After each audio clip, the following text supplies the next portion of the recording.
up like this is very different for us. We wear like jeans, a hoodie, and sneakers, so it's very different for me, but honored to be here. But, okay, so first of all, before I start with a quick show of hands, don't be shy. Who here likes to make money? I'm raising my hand. Exactly. And who here likes a tax deduction that helps save lives? Okay, so we're in the right room. Okay, so all jokes aside, hi, I'm Melody Shah-Savarani, and I'm a former City of Hope patient, clinical trial patient, a charity care recipient, and now I'm the co-communications chair of Future Hope, which is a part of NBPI, and most importantly, I'm a part of the Adolescent Young Adult Survivorship Program, plus on the board of that. I want to take you back to when I was diagnosed. So it's back in 2021, I'm 24 years old. I'm just about to graduate from USC. I just accepted my full-time position where I work now, Universal Music Group, and then I was diagnosed with stage 2 Hodgkin lymphoma. Now, being diagnosed with cancer changes your life instantly. And once I hear those words, you have cancer, I just thought to myself, I haven't lived to my full potential yet. I need to survive. And City of Hope did that for me. To paint even a bigger picture, I was treated during pandemic restrictions, so I couldn't have anyone come with me to my 12 rounds of chemo and immunotherapy. My dad, who's here with me today, he was waiting with me in the parking lot. It's about an 8.5-hour day, so like a full shift at work. My mom was getting stuff ready for me at home, but I want to emphasize I never felt alone. It's because of the nurses, the doctors, the researchers, to the valet workers who you'll see tomorrow on campus, to the volunteers. City of Hope truly never made me feel alone during such an isolating moment of my life. And that's what City of Hope does, period, point blank. But for me, survivorship isn't just about ringing that bell, saying I'm cancer-free, no. I'm turning around and I'm helping my fellow thrivers, survivors, and fighters out there to pass that finish line with me. And then during my journey as a form of therapy, I created an Instagram page which is still up to date. It's called Melody's Fight. I shared my process, my experience, but it grew into something, becoming a Walk for Hope team, which you'll hear a little bit about today. But I want to give my perspective to you on Walk for Hope, and I hope you'll join me this year, Sunday, November 8th. Mark it down to your assistance. Put it in the calendar right now. It's a great event on campus. Family, friends are there with you. You're walking the campus, but you're raising money for such a great cause, all while having fun. And Team Melody's Fight within the past 2 years has raised $22,000 for the hospital, which I'm proud to say that we will be growing that. But the reason I want to speak on Walk for Hope, it was created over 30 years ago on the Duarte campus, just by volunteers, helping people to live better lives. And now it's grown.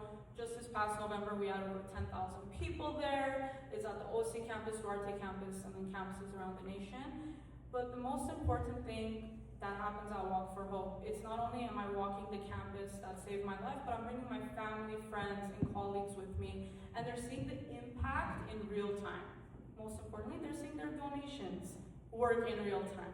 $1 at a time with the processing fee, and as I said, the tax deduction. You see that all happening at the Duarte, it's very important, at the Duarte campus.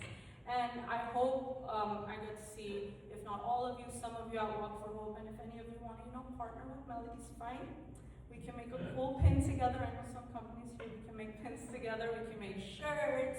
I said over 10,000 people are there. It's a great real estate moment. Everyone's looking at Melody's Fight. Have your company with me, and you get me in the deal. So it's a great offer I'm giving everyone here. But most importantly, I want to emphasize each of us have a different reason why we walk or why we're even here today, but we're all here together to eradicate cancer for all. And throughout that, there's one big way leadership can come in for Walk for Hope, or in general, City of Hope. And for me, it was my company's matching program. And my company's matching program alone, last year, we raised an additional $5,000 to City of Hope, which is mind-blowing to me. Because that's not just a donation, that's impact amplified, that's legacy, and leadership multiplied. Because matching programs turn individual generosity into collective momentum. I mean, imagine if all the companies here today implemented the matching program to City of Hope. Because I want you to know this, somewhere tonight, someone is sitting in a doctor's office hearing the words, "You have cancer." Someone, somewhere, is in treatment, feeling scared and alone. And whether they know it or not, rooms like this, you and me, are fighting for them. Now, I know I said in the beginning I work in music, but I know a little thing or two about ROI, return of investment. And I can confidently say that the greatest return of investment is to see a City of Hope patient here, standing here alive. I mean, I can attest to that. And then this June, I'll actually be 4 years cancer-free because of people like you invested in a mission that helped me along the way. So,